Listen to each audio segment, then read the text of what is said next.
you may not like who you're dating because you may not like who you are. That's, that's a scary thought right there, isn't it? Yeah, yeah.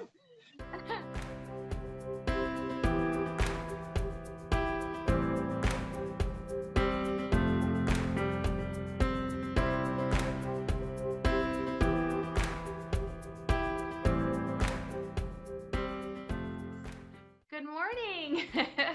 Good morning. Good morning. How are you? I was just thinking about the weather outside. It is kind of a gloomy day out here for us so far. Kind of a treat for us. We don't usually have gloomy days. But out by you, it looks nice Yeah. and bright and shiny. Oh, yeah. A little cool. It's like 64 degrees out, which is cool for Florida. Nice. So, yeah, a nice little breeze out, but a real nice, pretty sky, partly cloudy. So, great day. Yes, that's fabulous. Wow, so beautiful. So you're back in the U.S. I know a lot of us have not been following, or maybe some of us have been following you in your journey. So how was your trip?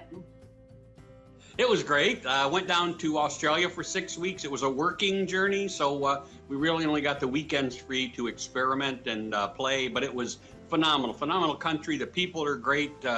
I see that Naomi Hancock and Carla Lee are watching, so it's, hey, how are you guys? I could say, good day, mates. It's good to have you here, but if you haven't been to Australia and you want to go, it's worth the effort. I mean, it's a long drive. You're talking about, 26 hours or something. It was like 5 hours we went from here to fly out, here to New York City, so Florida to New York to LA to someplace over there, Sydney to another place. I mean, so it was like 5 flights for us to get there. So about 24, 26 hours total. The longest flight was about 14 hours in the air, but good times. Wow, very good cool. stories. Yeah, you know what they say, the worst things that happen, you make the best stories, right? Exactly. That sounds like a fun journey, though. Like an opportunity to meet cool people. Yeah. Very cool. Excellent. Yeah, and we spent Christmas time. We came back 1st of December. Then we're here about 5 days, and then went for 5 days to visit relatives. Back for 5 days. Back other places for 5 days. And it's funny how the family dynamics change things, and our expectations change. I know we're talking about expectations and how we self-sabotage ourselves. Yeah. And so much of the time, it's just confidence, isn't it? I think a little bit it's confidence and really setting clear intentions. I think a lot of times we get distracted by everyday life, and we allow, instead of holding fast to our focus, we'll let other elements come in and take over. It be emotional, it could be physical, it could be anything. A death in the family can shift your goals, or just even end of a relationship. You think you're heading down a path, and then all of a sudden it gets derailed by some unforeseen change of events. And I don't think, we're so attached and invested to something in the long run coming to reality that we don't realize we're setting ourselves up to sabotage. We really don't take ownership of possibility, things that could change. That's exactly right. I was just working with a client the other day, and it was really funny because they were upset that they were having a relationship that was ending. And they went, I'm not really sure why, I'm not sure what happened, but the person just stopped calling me, it was like, then I started to delve into it. And if they looked back, they saw the signs, it became the phone calls became less frequent, they became more distant. But what most people don't understand, especially in relationships like that, is that the dating relationships that we have, because a lot of people say, oh, I get heartbroken so much, I don't even want to date, I don't even want to think about it anymore. But the whole point of dating is to find the right person. And, it's back to, hey, don't be so disappointed. That one eliminated themselves from the fray. Yeah, I guess that's one way of looking at it. I also look at when you're dating, you're learning more about you and opening up to possibility of connection. So the more you have these dating experiences, the more sides of yourself you learn about, and you start to expand, which makes it easier for people, healthier people or different people, to step into your life that aren't as limited in the connections. The more you learn about yourself, the more you become available to connect with different experiences. So I almost look at dating as more of like about that. Getting a chance to really connect to who you are so that you're more available to a relationship, to be more vulnerable, more available, and have a clearer sense of discernment, understanding who you are. I think there's a lot of layers that happen in dating that, it's not just about picking the one. Are you what shows up? Are you fully open? Are you fully available? Because a lot of the times we're meeting people in our lives that are mirroring back who we truly are. And so you may not like who you're dating because you may not like who you are. That's a scary thought right there, isn't it? Yeah. There's so much truth in dating. I think relationships are like a fast track to learning so much about yourself. You get a real good, intense experience about that. I talk about a lot about mirroring, how they're, when you're even in a conversation with a grocery clerk or someone, you're just a casual encounter. If you're got a frown on your face and you're not happy, they're going to mirror back that grumpy behavior instantaneously. It's like protective behavior. And so I think a lot of the times we don't acknowledge how we do set up self-sabotage throughout our day, the way we show up. So a lot of that. Oh yeah, that's absolutely true. It's back to the old, when we teach public speaking, that we teach expressions changes how people feel about you. We change about we talk about how, has anybody ever asked you, are you having a bad day when you weren't having a bad day? Is something wrong? And nothing's wrong. It's how you get perceived, and it's how you're putting yourself out there. A lot of times that's your self-sabotage that happens on that level. Especially in relationships, you may convey something you didn't mean to convey, which of course, if you're conveying it, I'm changing my mood because it's like, oh gosh, she's upset, so I better adapt here. And you didn't mean that at all, right? Well, a lot of the times too, there's elements of, you've got the physical expression, you've got the verbal expression, and then there's the intention behind your words. And we dissect these, elements so fast, sometimes we misinterpret and we don't give room for benefit of the doubt. And we automatically jump to conclusions, and we go to the dark side. I mean, seriously, we really do. We automatically assume worst case scenario. And I think a lot of our programming, this belief that we're about to have something bad happen, so we have to, armor up and protect ourselves, instead of really recognizing someone was being vulnerable or sharing something about their experience or what they're experiencing from you, and we deflect the opportunity to connect at a vulnerable level. So it's really interesting. What's really funny about that is, when you do relationship work, you'll ask somebody, they'll call you up and they'll be spewing, and you'll go, well, wait, back up. What did they say? They said this to you, yeah. And this is how you felt, yeah. What did they say when you asked them about that? And they always go, well, I never asked them about it. Yeah, then they don't even because I knew what they meant. I knew what they meant. Yeah, relationships take a lot of energy and effort to, I think the hardest part about a relationship, and I don't know if you agree with this, is discernment, is not making things personal, not taking ownership of somebody else's expressions or experiences, and really, not trying to fix them or make it different, and, just be a witness to the experience and mirror back your feelings, saying things like, when you said that, I heard da da da da da da, or when we were doing that, I made up that you didn't like me, or I made up this, or I made up that.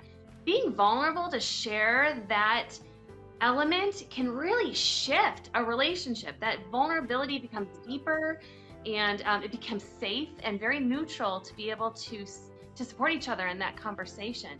So and that gets back. Yeah, that gets back to a trust thing. And by trust, I mean I've had that happen, and my wife and I talk about that all the time now. But it's if you know my heart, you'll know I didn't mean to hurt you with that. And if I didn't mean to hurt you, then you might want to point out, right? Hey, well, did you know that could have hurt me? Except I know that you love me, blah, blah, blah. But if there's no trust, if you're still doubting your relationship and somebody says something and you don't know their heart, then you're right. We go to the dark side. We're like, what a jerk, what an ass, what is this, and we go right over there and they're like, they said this to me. Well, what did they really mean? That's exactly right. Well, you got to ask, you got to endeavor to pursue the real meaning of what you thought was just said, because most of us have bad experiences. You talk about if you know my heart. I find, and I'm not critiquing. I just find that interesting only because the expectation then is back on the other person. And I find when I've worked with relationships, when we put the burden on somebody else to know us better than we know ourselves, or to assume that they are going to be their best selves at all times, we kind of set up another self-sabotage moment. We kind of create a place of resistance instead of saying, you know my heart, but right now you can't receive me or hear me. So what's going on for you, so that I can understand why we're not connecting? Because a lot of the times, misconnections because two people are in two different places and they're in the experience at the same time, but one's mind's at work and the other person's on, what the kids are doing or something else in their world, and you're coming at like two cars in an intersection that are about to hit. And instead of making, a mindful, pause and recognize, okay, wait a minute, we're not on the same page, we're not communicating, or that's not usually how you think of me, or you usually know my heart, and we're not aligned today, or something's amiss. It's kind of a fun opportunity to take a huge step back and go, okay, we're not on the same page. We need a little white dove moment or a pause here and create an opportunity for deeper connection. Yeah, exactly. Wave the white flag. Yeah. Lana Palm is on. I don't know if you can read Lana's information here, but she talks about to what is happening in your relationship, rather than lean back. You mentioned that too. And thanks, Lana, for chiming in. But we tend to, when somebody upsets us, or we tend to lean back. And, my wife is the first one to say, when you do this, I shut down. Boom, I'm done. And I go, well, why do you do that, right? So I go, that creates more pressure to really get to know each other at another level, so that when I could tell she was shutting down, right, I would say, hey, and I would have to go and either apologize or talk to her and open the communication back up, because we could go a while without talking when she decided to shut down. And once you get to know somebody's, how they're going to react, their reactions that create certain things, also that helps you get more expression, more questioning, so that you can find out about them. And our self-sabotage comes with, I think I know what you mean, what you said, what you did. I think I know. And the answer is we never know, because a lot of times we don't even know ourselves, right? Right, we are making assumptions on leaky behavior. It's truly leaky behavior. We assume to know, or we take for granted that they will always be there. It's another real big one, is we don't reinstate love every day. We assume love will be there, or we assume the connection will be safe for us to be who we are, instead of really bridging that opportunity and going, okay, wait a minute.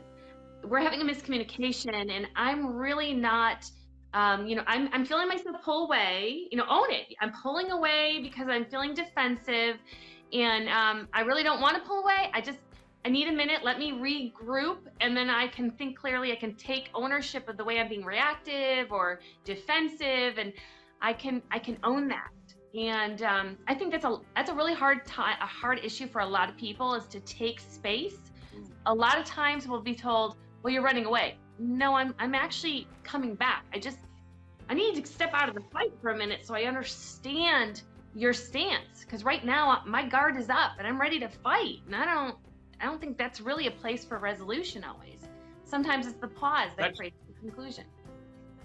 That's exactly right. A lot of times, to go back to what we were talking about, you need to lean forward, but there are times when you realize that you're in a situation or position, mental, that you have to withdraw for at least a little while so that you can regroup. And I know, again, when you get in these relationships, as I talk to more people all the time, they talk about their reaction, and I go, well, did you put up your hand and say, I need some time, or did you ask for this? I said, when you just storm off and walk in the other room, of course they're going to chase you, because they're still trying to either get their point across, which of course is wrong, or find out what's really wrong. And chasing you just makes it worse. And so based on those kind of things, you have to keep asking the question, and you have to keep telling your position, hey, I need just a couple minutes. I need to cool down, and then we'll talk about this. Right. A lot of the times we're being chased down because somebody's in the fight to be seen or heard or understood. It's not the fight to be right. I know a lot, and it is a stance of fight to be right. So I get why people get this confused. But if you sometimes even just say, I understand, I just need a minute to digest what you've told me. Give me a minute to process what you shared with me so I can come back with insight or understanding or compassion. instead of making me have to answer right now. That need to know is really strong for a lot of us. So it's a two-sided work. If you're pursuing, if you're trying to chase down that self-sabotage, that's the same as the walk away. It's just the opposite extreme of it. So yeah, it is very important to understand when you're in the heated moment of that kind of resistance.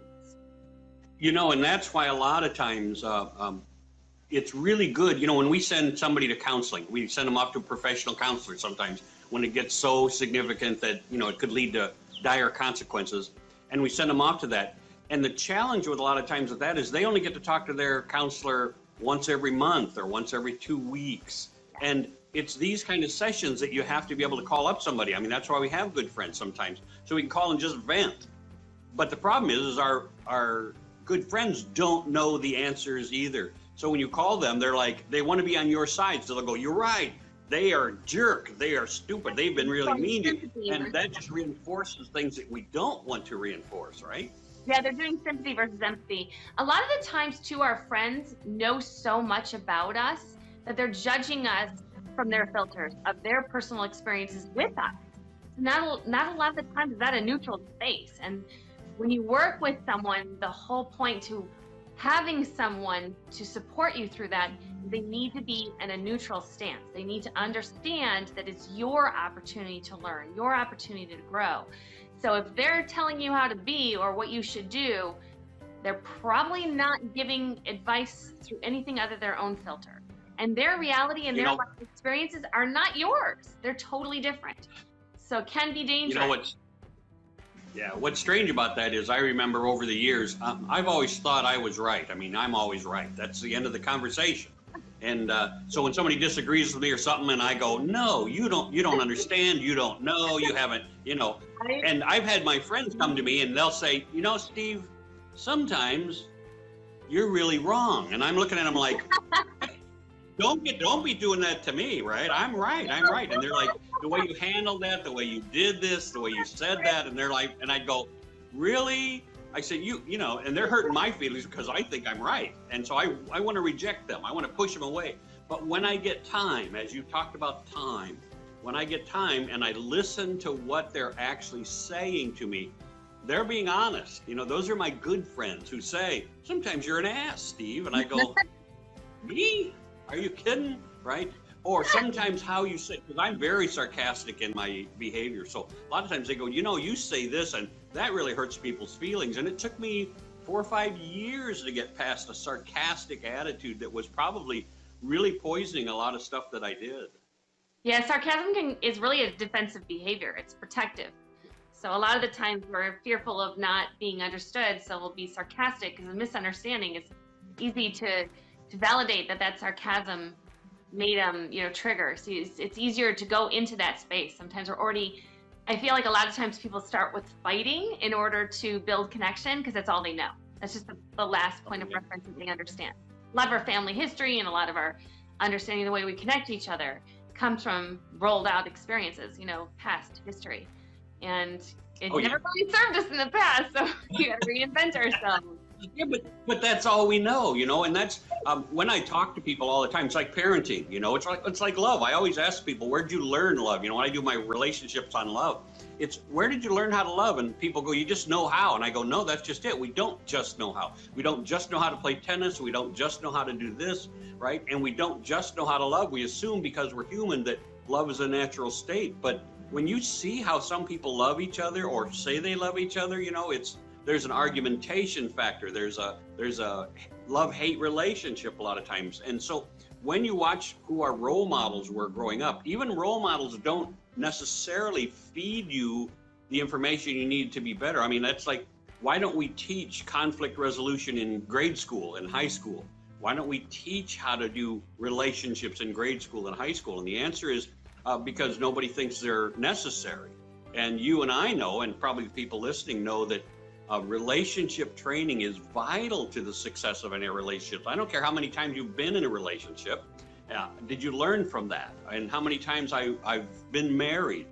Did I learn from that? And each relationship, so tomorrow when I sit down with my wife, or tomorrow when you go out on a date, how do you react or interact with that person changes again the dynamics of where you're going to end up for that day. Absolutely. And I think also a lot of things, I mean, when you talk about relationships, for me, the education element comes into learning empathy, the ranges of empathy, and having compassion.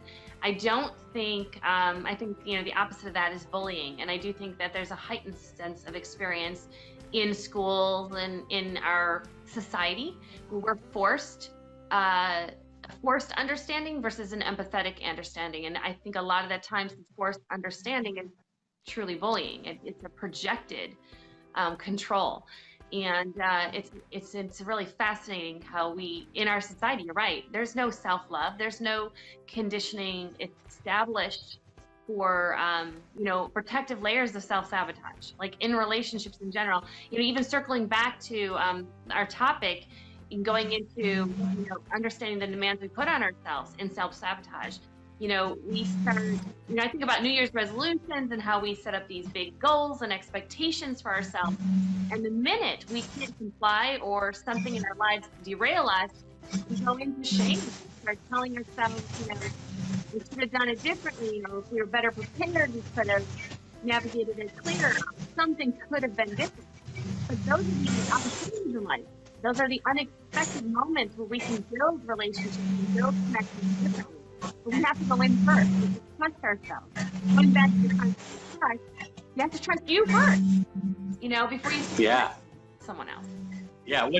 What's funny on that is we do tend, I mean, we started off and I talked about doubt a little bit, but that's where we get into, why can't I stick to my diet? Why don't I go to the gym and exercise? Why am I such a failure at all these things? And that's self-sabotage, when instead we should be saying, hey, I didn't go today, but I get to go tomorrow, and I'll start over and I'll go tomorrow and I'll do this. Most people don't understand that our mind doesn't think the way we think it does. I say, I won't, you go on a diet, I won't eat pie, and then you crave pie for the next week. Pie. You wonder why that is. That's right, because our mind doesn't hear the don't, it only hears pie, you know, and that's, when you say, people go, how does that work? I go, well, don't think of an elephant. And the first thing you picture is an elephant, but then you replace it most of the time with a giraffe or a rabbit or something else. But the first thing you thought of was that elephant when we said, don't think of that. And so our society is geared so much to don't. Why don't I? Why can't I? Why haven't I? As opposed to I can, I will, I am. Yes. And that's a huge struggle, you know, especially in terms of self-sabotage. You know, we have to start talking positively to ourselves. We have to grow with every day, and we have to start understanding that every time I go, I can't stick to a diet, I can't lose weight, right? I mean, I've been on this wonderful struggle for weight for about the last 2.5 months, and I don't care what I eat, the weight's not dropping off. So I double my exercise, I increase this, and you know what? The weight's not going up. I'll figure out another way. I'm not going, Steve, you're just a fatty bulbalatti, man. You're just going to always be a fatty. And so, you know, it's like, so there's going to be a way. I'll figure it out. When I find what works for me, it'll probably drop the weight off pretty quickly. But you have to be in a positive frame of mind no matter what's going on. And I don't even think, you know, a lot of the times I think in that element added to that is comparisons. We start comparing ourselves to our failures and our successes, personally and externally. We start comparing ourselves to, you know, people who are in our similar boat or our situation. And at this point, they were here and I'm not there yet. You know, it's a lot of judgment. We run that huge story about how these expectations should, you know, roll out. And it really goes back to that attachment to the outcome. Today, I didn't work out. Okay, maybe I do a couple forward folds before I go to bed, or maybe I do a couple push-ups or crunches or something to esteem the goal, verify the dream and the accomplishments. It doesn't have to be like going to the gym and making this huge accomplishment, but just being intentional and following through on your intentions, no matter how big or how small. The contribution is that you actually made a step towards achieving the goal, and not sitting there going, no, I didn't do it, or wasn't enough, or, you know, it's not about that. It's about attaining a goal with actions over time, and building confidence, like you were saying earlier, is connecting to that sense of knowing that you are going to achieve the goal. So self-sabotage comes into play when we start telling ourselves we can't. And so that is a downhill. That's right. And matter of fact, I'm trying to think. I think it's Jim Rohn. I'm not sure if it's Jim Rohn or some of those guys. They have a program out called I Can. One is I Am, and one is I Can. I think there's a book out called I Can. And it's all about how we talk to ourselves, how we treat ourselves with respect, and basically eliminate the self-sabotage from our life. And that's part of what we have to do. That's part of what we get to do, is eliminating our own self-sabotage that creates such problems for us. And it's not necessarily a problem in your overall life as much, it's just a problem for your happiness. So when it comes time for happiness, you say, hey, I've tried to reduce the self-doubts. I've tried to reduce the self-sabotage so that I can be a little bit happier. Because one of the giant things that I run across all the time is people say, I'm just not happy. You know, we have so much depression going on in our society. And it's because we self-sabotage everything that we think, everything we do, every opportunity we don't get. You know, it's like, hey, I had the opportunity to do this, but they chose somebody else, and then blah, blah, blah, blah, blah. Self-sabotage jumps in. Yeah. A lot of people also lost connection to their why. Why, you know, why do you do the things you do? And does it bring you joy? Or are you doing them blindly and unconsciously? You know, are you disconnected to what makes you feel good? You know, a lot of us run around jumping from purchase to purchase or job to job to obtain more money, you know, that obtaining issue, instead of feeling. Because a lot of times just the accomplishment itself can bring you more joy than the means of the paycheck, you know. So sometimes. Yeah. There's a band, country band out there that they've got a song out. I think it's the last song on an album. I wish I could tell you the name of the group, but it's called More Stuff. More Stuff. And they talk about how our dream, our goal is to get more stuff. We have to buy a bigger house so we can get more stuff. I moved in here in Florida in March, and I'm amazed. We live in a neighborhood with 3-car garages, and most of the people don't park in their garage.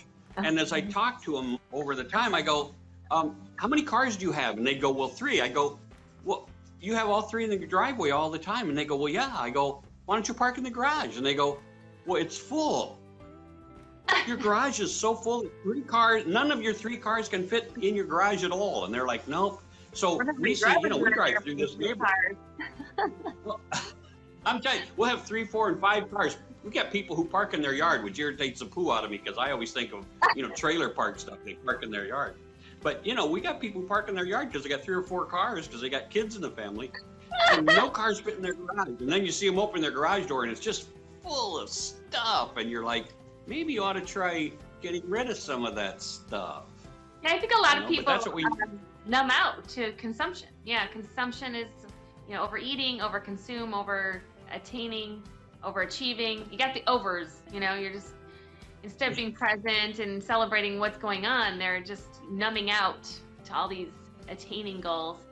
I find it fascinating because, you know, even, you know, I personally am all about experiences, so I'm a minimalist. I kind of am proud of the fact that I'm a minimalist. But right now, I'm at my max of stuff that I like to hold. So I've been going through a purging cycle myself. I love purging, though. I'm a weirdo, I admit. I'm a purgeaholic. We're a PA now, but I really have like this passion for releasing. And I find the more I let go, the more space I have, and the more. And you wonder why you don't date guys very long. Is that the deal? You just purge them. There they go, ready to get rid of you. No, that's not it. Okay. You're so rare. That is not true. Anyway. I believe you. I do. But no, I mean, we know that. We watch you. We, you know, follow your videos and stuff, and we know that you're a nature person, and you love being nature people, isn't it? Most nature people are not hoarders. They don't gather stuff because, hey, they love going out there, and that's a minimal experience. You know, the least I can take and still get by. And so I think that's really cool. I think most of us should be there. Again, moving into this new house, I'm trying to think how many, 15 years I've been divorced. And the first year was, of course, minimalist because I left with almost nothing.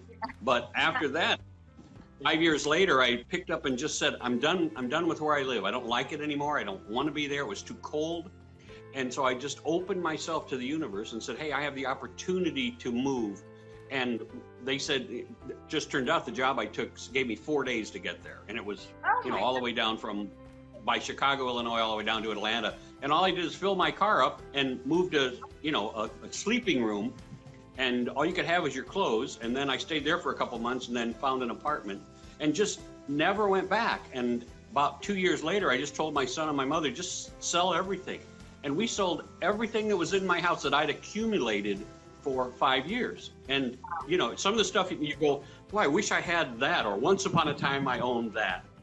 But the truth was I never had to worry about what I had. It was like, you know what, you can always get something else to replace it. And the minimalist, I think, is a really good feeling. And so it's always really cool to understand how little you can get by with, just memories and pictures.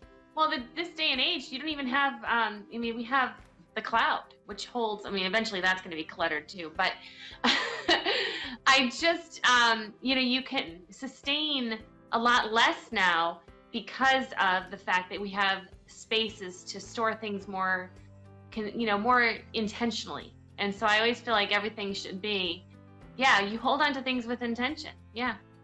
What were you about to say? I was going to say, the new millionaire business is to buy and build storage spaces. All those storage, and down here in Florida, everything is air conditioned because everybody wants everything stored in the air conditioning. And they say if you can get the land, and if you can afford to build that within 3 or 4 years, you'll be a millionaire just from storage spaces because we have so much stuff. Wow. Yeesh. What a scary thought. Yeah. I know, isn't it? It makes you think of all those TV shows where they still show, the movies where they show stacks and stacks of stuff. You can't find people because there's just too much stuff, There's nobody around. Oh my gosh. Well, they're called hoarders. They're called hoarders. And I always think there's junk people who just live like you. And then I've been I was a real estate appraiser for 20 years. And I would go into people's houses who were true hoarders. Like I remember trying to get into one room and this guy hoarded rocking chairs. And he had put so many rocking chairs in this 12 by 12 bedroom, right? That you couldn't even open the door anymore. They'd all fallen over. And now you kind of peeked in and stuck your head in and looked and saw that it was just full of wooden rocking chairs. That's what it was full of. And so he hoarded that. Another guy he hoarded National Geographics. And he had so many in his living room. This is a 120-year-old house, so a big living room. But you actually wound your way through the stacks of National Geographics that went from floor to ceiling. And so there might be 2 or 3 stacks together and then another space and 2 or 3 stacks together. And those are true hoarders to me. So it's those people who save that stuff. And you wonder, wow, what makes people get to that place, right? Yeah, I'm an information hoarder. That's pretty funny. Somebody said I'm an information hoarder. I totally get that. I love to seek knowledge. So I'm if anything, that's my weakness too. And maybe even more on the emotional aspect. I'm more of an emotional hoarder. I like to collect wisdom on emotions. I think it's interesting. I do.